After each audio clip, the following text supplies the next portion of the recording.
Hey, how's it going? This is Tom Burkhardt from Car Revs Daily in the 2015 JUKE Nismo RS today. Going to do a quick drive review and get to show off this chuckable little truck that is so fast and so fun. You can't help but smile and laugh as you drive it. It's really, really an incredible vehicle. I'm enjoying it so much. So let's get going. All right, so we've got turn TCS off there. So this is of course, the Nissan JUKE Nismo RS, which for 2015 is part of a completely revised JUKE line for all the trim levels.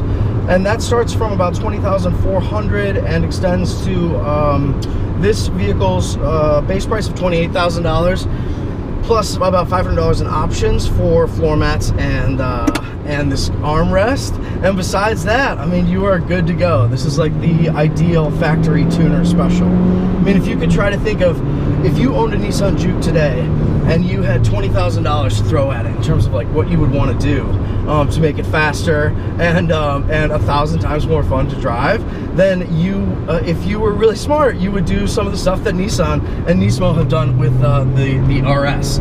So the revision to the entire Nismo, or excuse me, the JUKE line for 2015 lets the RS actually own more of its placement at the top of the range. And of course, below the JUKE R and R 2.0 concepts. But of course, the RS is further differentiated for 2015 with a big jump in horsepower. You've got 27 more ponies and 33 more foot-pounds of torque. So that takes us in the front-wheel drive manual transmission JUKE Nismo RS up to 215 horsepower and nice, and 210 foot-pounds of torque, which, believe me, is plenty. The car's driving manners are absolutely sublime. It feels almost like as intense and gritty as a GTR sometimes, but is able to actually calm down and chill at other times. But it's happiest when it's in like its super frisky modes.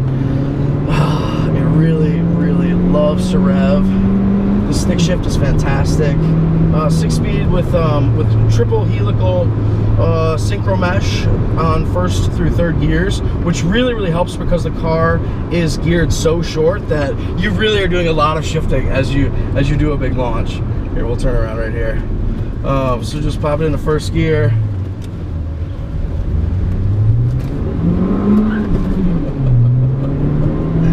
It has a lot of power,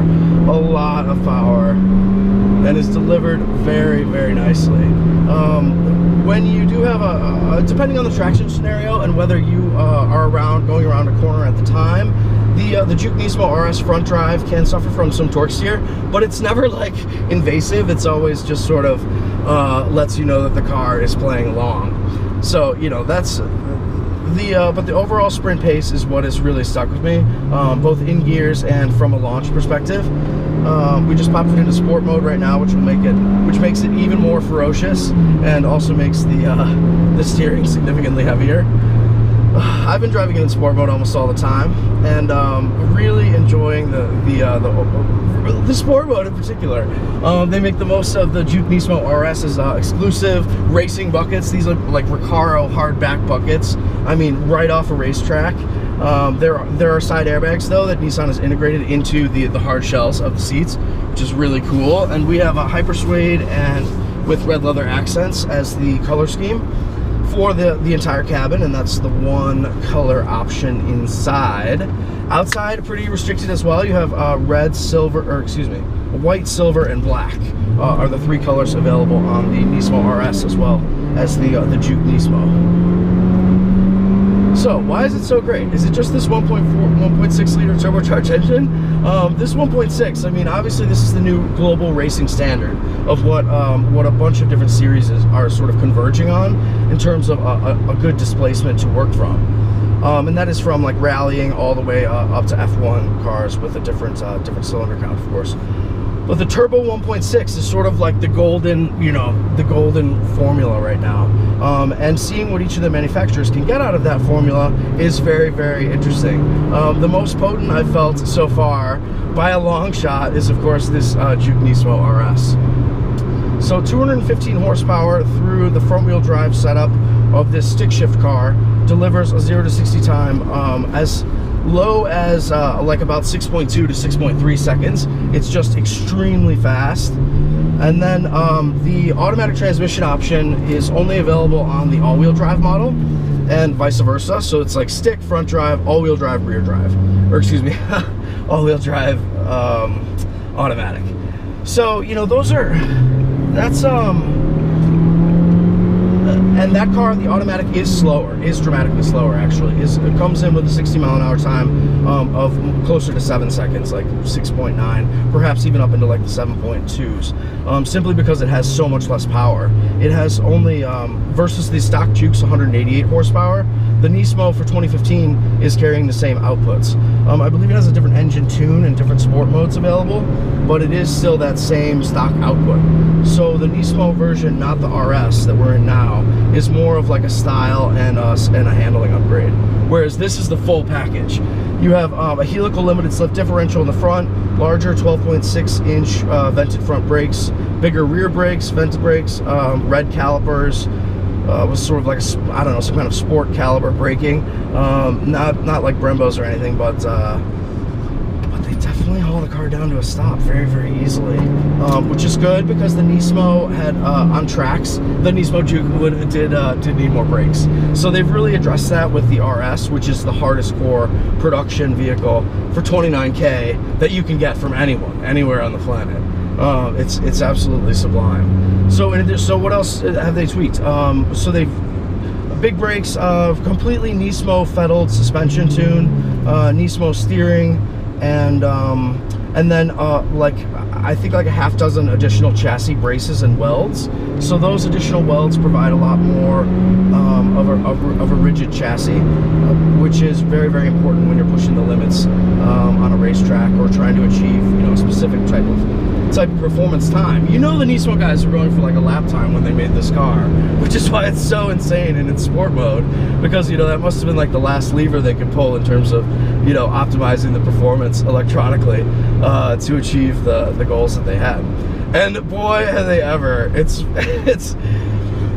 It's hard to get to convey the excitement of like a 6 second 0 to 60 time, except to qualify it again with that price. So base price of 28, as tested, delivered price of 29.5 for 215 horsepower is unbeatable. I mean, Golf GTI, Focus ST, Fiesta ST, nobody can really get close to those outputs at that price point.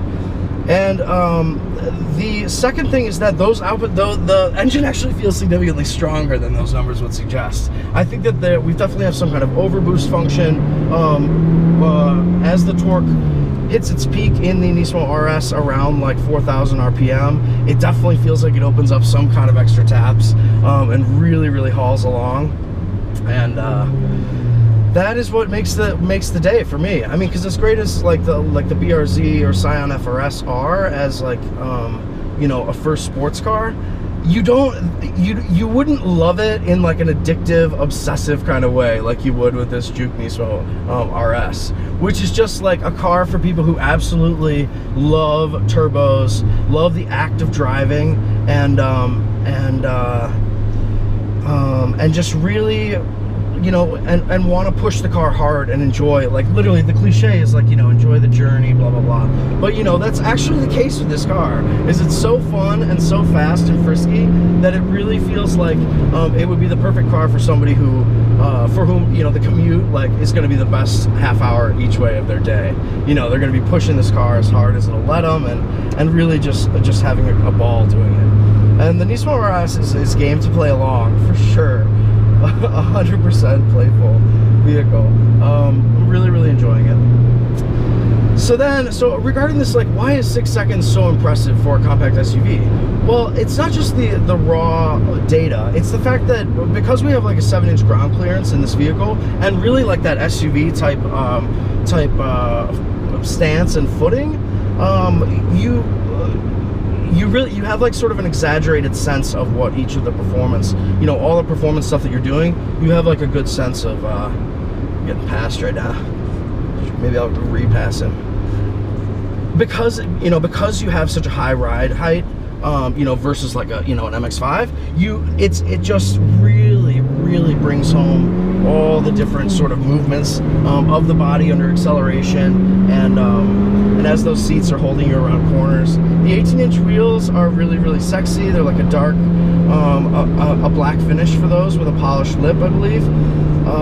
But they're pretty skinny tires, which is fun and makes the car a lot more playful in terms of the width of the tires, and that gives more of a clean breakaway, particularly around back.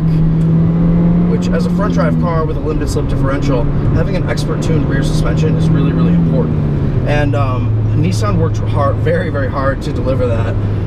Despite the front wheel drive JUKE Nismo RS and all front drive Jukes running torsion beam and back, the all-wheel drive cars have an independent suspension in the rear. But like we said, they are CVT, and which slows things down, and they also have just far less power overall.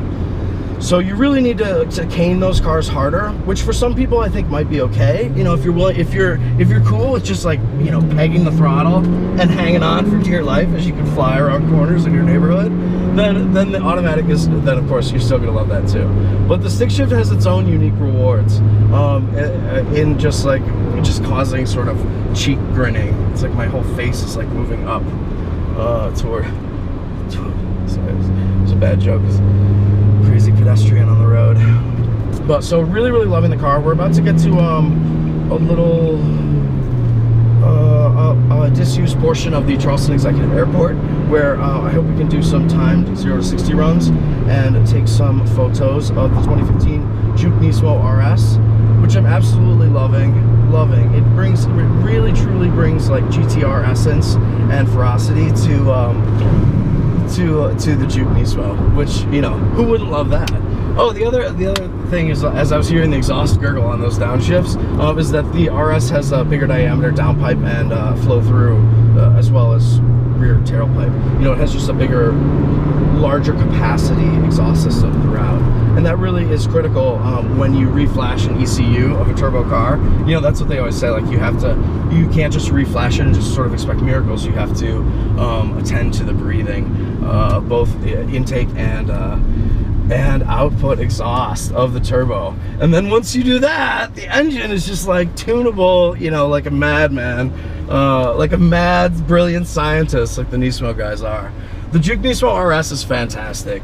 It's really, really rare, very, very exclusive, and actually has, I didn't even mention this, but has a very tasteful exterior updates for 2015, including LED running lights in the top of these, in the top slice of lamps, which are awesome. I'm not sure if you can see in the camera, but at night you can see the glow from the driver's seat, which is really cool. I'm not sure why, but very few cars employ that sort of technique, and it creates a really menacing feel driving around.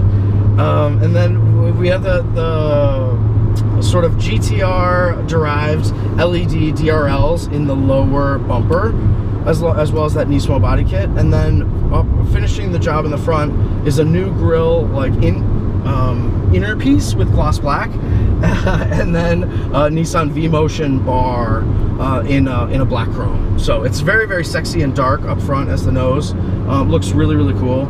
Those the projector beam low beams and a reflector high beam below in the round lamp section replace the previous reflector setup, and that's really, really good and really promising, except for that they're just like halogen bulbs, so you would have to go, you know, you could go to the aftermarket, you can put in HID lights for like $40, so that's not a big deal. And the other great thing about this nose is you can drive with the parking lights, like those sort of like the top slice of light, as well as the DRLs lit together, which previously in some different Jukes that was not possible. So okay, so then out back you have like fresh LEDs back there, and some slightly tweaked brake lights with a nice like LED glow up the boomerang shape. It's pretty cool. The car is so fun. It's really fun, really fun. Do a panic brake. So that was a pretty big stop. Pretty big. Okay, we'll do one more launch here. I haven't done too many like pure drag launches of this car. I know that that in the rain yesterday with the limited slip differential, it was really roaring to go, and I got some axle tramps, so I'll try to avoid that. But let's see.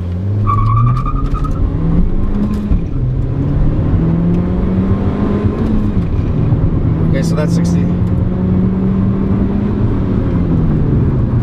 So it's like 75. It's really, you know, the pure numbers don't do the, even though they are really good, the fact that you have body motion to enhance the sensations, as well as just the overall handling demeanor, really makes it feel quicker and an insanely satisfying rush of turbo torque. So love it, love the car. This one, like we said, carries a base price of $28,200, and then we have $250 armrest wrapped in matching hypersweep. Sorry. And then floor mats, taking our total with an $825 delivery charge up to $29,320 or something. All right, go check it out. Drive this car. Drive it before you buy a Focus or, you know, like a Golf TSI. You know, something that you're gonna like, that's a good car, but it's not gonna like rock your socks every morning and night. You got to drive the JUKE Nismo RS because this thing is a rock star. All right, see you guys later.